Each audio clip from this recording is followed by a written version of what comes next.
Les difficultés, pourquoi on a toutes ces difficultés?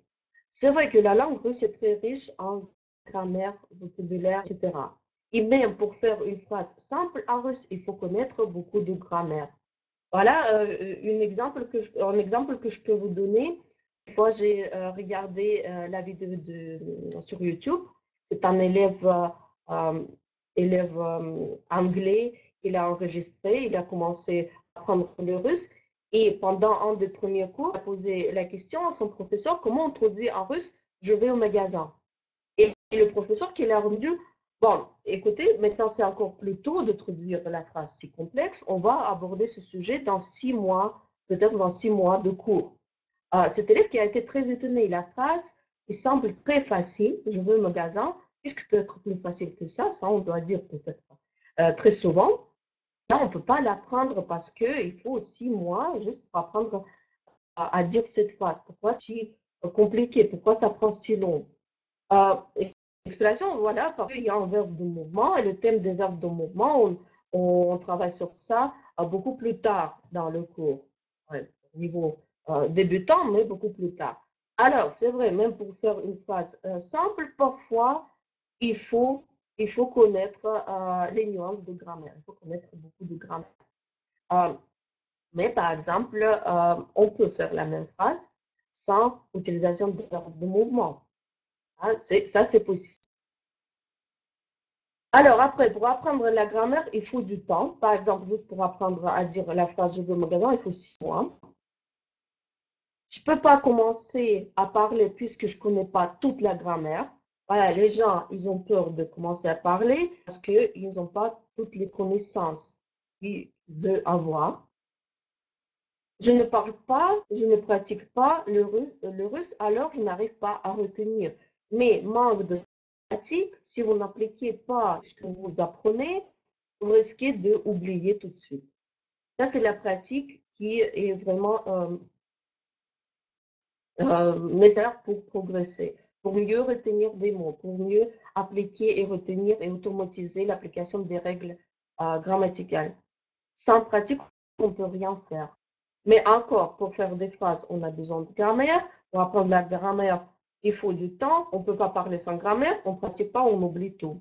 Alors qu'on voyait, le cycle est fermé. Et il y a beaucoup de gens qui se trouvent à l'intérieur de ce cycle et qui n'arrivent pas à sortir. Qui n'arrivent pas à sortir et qui n'arrivent pas à commencer à parler.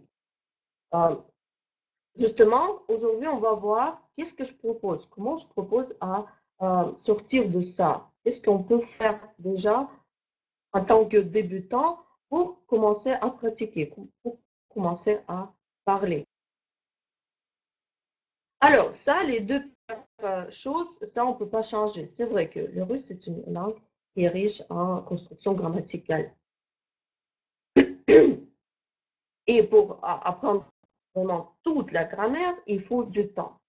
Mais ce que je propose de faire en premier lieu à tous mes élèves, c'est d'étudier un minimum de lexique et de grammaire nécessaire pour construire vos propres phrases. Ici, ce qui est important, c'est choisir euh, les mots et les règles et les constructions grammaticales qui ne sont pas trop compliquées, mais qui sont très fréquentes, qui sont très en utilisation, qu'on utilise vraiment souvent. Si on applique cette méthode, même si on apprend 10% de grammaire, 10% de vocabulaire, on peut déjà couvrir à peu près 60% de situations courantes dans la vie dans lesquelles on peut déjà commencer à communiquer. On peut déjà commencer à dire des petites choses, à dire ce qu'on veut, à demander, à poser des questions, etc. Alors, on peut déjà commencer à pratiquer. Je commence à parler et je m'entraîne en utilisant des phrases simples du langage parlé. Voilà, ici, les mots-clés sont de langage parlé. Le russe parlé est un peu différent du russe classique que parfois vous apprenez dans vos manuels, dans les méthodes. Parce que les Russes, ils sont un peu paresseux. Dans le langage parlé, il réduit beaucoup les phrases. Il peut avoir les phrases sans verbe, sans sujet, etc. Et il réduit au minimum la grammaire utilisée dans ces phrases.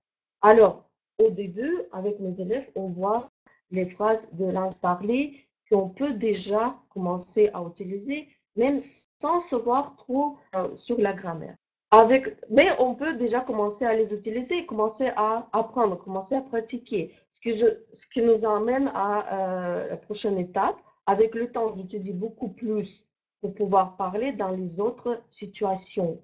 Avec le temps, le pourcentage de ce qu'on connaît agrandit et en même temps, c'est vrai qu'on va se sentir beaucoup mieux et beaucoup plus à l'aise dans la plupart des situations où on doit parler le russe.